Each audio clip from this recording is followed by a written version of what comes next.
এই যে আজকের গরম খবর, তাজা খবর, পেপার পেপার, এই যে আজকের গরম খবর। না, প্রচুর গরম। এখানে একটু বাতাস আছে, এখানে বসি। এই যে পেপার পেপার। এই ভাই, এদিকে আসুন তো, আজকের একটা পেপার দেন। দাঁড়ান দাদা, দিচ্ছি।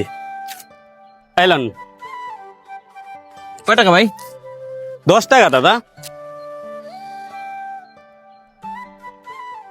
এনেন। ভাই, আপনার কি এই জায়গায় কোনো কাজ আছে? না ভাই, এই বাসে যাবো আমি, অনেক গরম তো বাসের মধ্যে, এখানে একটু বাতাস আছে তাই বসলাম আর কি।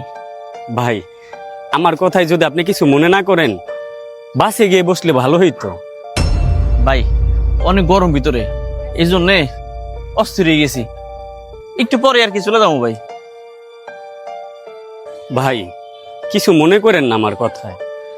আপনি যে এরিয়ার ভিতরে বসে আছেন, এই এরিয়াটা বেশি ভালো না। এইদিকে ধরেন চোর, বাটপার, ছিনতাই, যত খারাপ লোক আছে সবার আনাগোনা এই দিক দিয়া। তাই আমি মনে করি এই দিকে বসা থেকে বাসের ভিতরে বসলেই হইতো। বলেন কি ভাই? তাই তো খুব সাংঘাতিক ব্যাপার। আচ্ছা, আমি অল্প একটু সময় তো, কিছু হবে না ভাই, যান আপনি, অসুবিধা নাই। ঠিক আছে দাদা। ভাই, আরেকটা কথা বলার ছিল।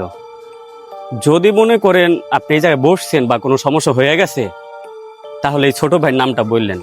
আমার নাম নোবেল। বলবেন যে আপনি নোবেলের বড় ভাই। আশা করি কোনো সমস্যা হবে না। ভাই, আপনার কথা শুনে আমি একটু অবাক হইলাম আসলে। আপনার যদি এই স্টানে এতই ক্ষমতা থাকে, আপনার কথা বললে যদি কোনো সমস্যা না হয়, তাহলে আপনি সামান্য পত্রিকা বিক্রি করতেছেন। আসলে এই ঘটনাটা আমার মাথায় ঢুকলো না ভাই কিছুই।